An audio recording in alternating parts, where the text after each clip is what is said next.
Welcome to the Story Learning Podcast, regular doses of language learning tips and motivation to help you become fluent in any language. With me, Olly Richards. For language programs, books, free resources, and much more, visit StoryLearning.com.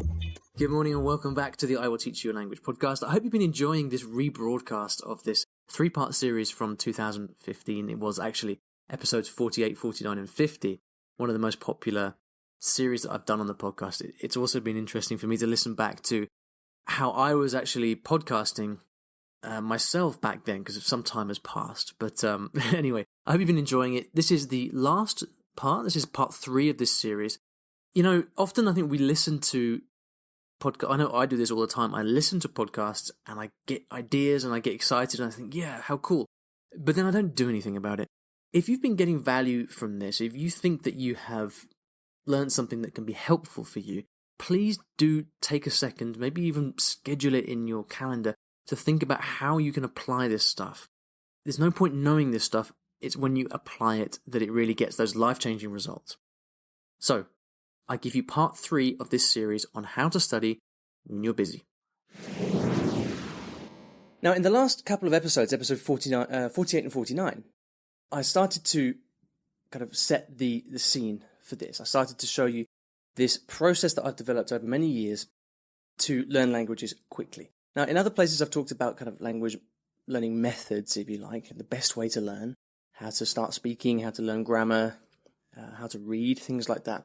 But this is a bit different. This is all about how you can use your time to the best of your ability.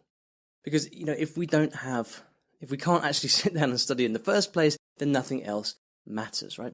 So, episode 48, we talked about goal setting and how it's absolutely vital to have clearly defined short-term goals so that you've got something clear to aim towards and you don't kind of lose motivation by trying to aim for something that's too far off. Then in episode 49, which was the last episode, we talked about how to take your ideas from your goals and then narrow that down into the one thing. And the one thing is all about deciding the simplest way to reach those goals. All right, so if you haven't listened to those episodes, please go back and do that now, because what we're going to talk about in this episode isn't going to make so much sense if you don't. So once you've got your goals and once you've identified your one thing, it all gets quite simple from here. You've done all the hard work already. And the next step is to say, right, well, I know where I'm headed. I know what the one thing is that's going to get me there. Now what I need to do is break it down and decide on a few micro habits, tiny little things I can do to work towards my goals every day or even every hour. Okay, so the idea from this, you know, when I was learning Cantonese, I was living in Qatar, which is a small Gulf state in the Middle East, and I was really, really busy because I had a full-time job. I was doing a master's degree. I had a whole number of things going on, and language learning really was just kind of way down on my priority list. And, you know, I remember thinking to myself, if I don't study for an hour every night, I'm just going to be, you know, I'm no good. I'm not going to learn this language. I'm not going to be successful. And but it wasn't working. You know, I kind of get home in the evening and I think, oh man, an hour or even 30 minutes? I'm so tired. I'm not sure I haven't got the energy or focus to do any of this stuff right now. And so more often than not, I didn't actually do any studying. But then from time to time, I would realize that I would say to myself, all right, well, let's just have a quick look at this book, or let's just have a quick blast on my flashcards or something like that. And I only intended to do like 30 seconds or so. But 5, 10, 15 minutes later, I was actually still going. And so I started thinking, well, there's something going on here. When I try to do an hour, I end up doing nothing. And when I try to do 30 seconds, I end up doing 15 minutes, half an hour, maybe even more. And so I started looking for ways to kind of trick my brain into getting started. And so, for example, I'd do things like as soon as I woke up in the morning, or just before I went to bed, I would spend 30 seconds on my flashcards learning Cantonese vocabulary. And of course, those 30 seconds, once you get going, you don't stop after 30 seconds. You carry on, which is what I did. And so straight away, I was finding myself doing lots of flashcards every day. And then I said to myself, right, well, how else can we do this? I also want to do lots of listening. So how about when I drive to work in the morning, I just put on some podcasts, Cantonese podcast in my car. And so that's what I did, and it became a kind of automatic thing. So I started building up these kind of really tiny little language habits that would only take a couple of seconds to do, but would actually build up and contribute to a lot of work over the course of a day and a week and a month. Right? So this is what you've got to do. You've got to say to yourself, right, well, my goal is this, my one thing is that. What are the tiniest things I can be doing to work towards those goals every single day?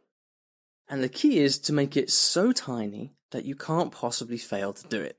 Right? So in the case of, say, flashcards, well, 30 seconds is so small that you feel pretty silly not doing it, wouldn't you, if you had a kind of 30-second rule for your flashcards.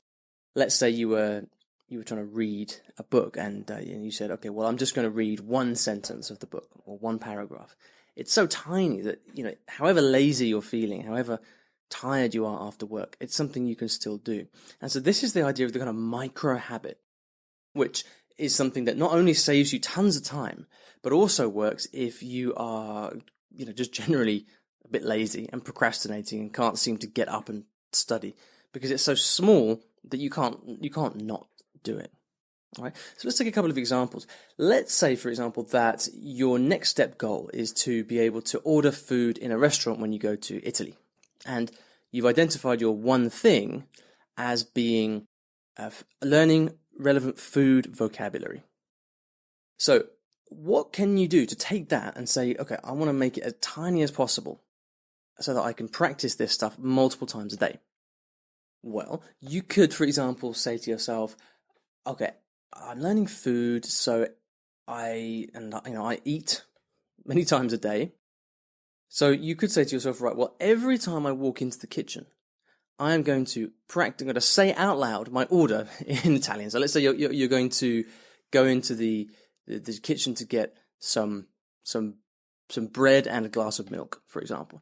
Then as you walk into the kitchen, you would say in Italian, can I have some bread and a glass of milk, please? And then later on, when you're going to lunch, before you get to lunch, as soon as you go to order it, instead you just say it out loud in Italian, you order it in Italian. And so every time you eat throughout the day, which might be 7 or 8 times during the day, you get to practice ordering. And this is dead easy, only takes a second, but it builds up this habit. And every time that you want to say something and you can't remember the word, well, that's a great reason to go away and look it up. Let's say that you're studying for an exam and your goal is to pass an exam, but you know that your big weakness is reading and you find it really difficult to understand stuff that you read. So you've identified your one thing as, okay, all I need to do to pass this exam is to practice my reading. Okay, so how can you make this so tiny that you can't possibly fail to do it?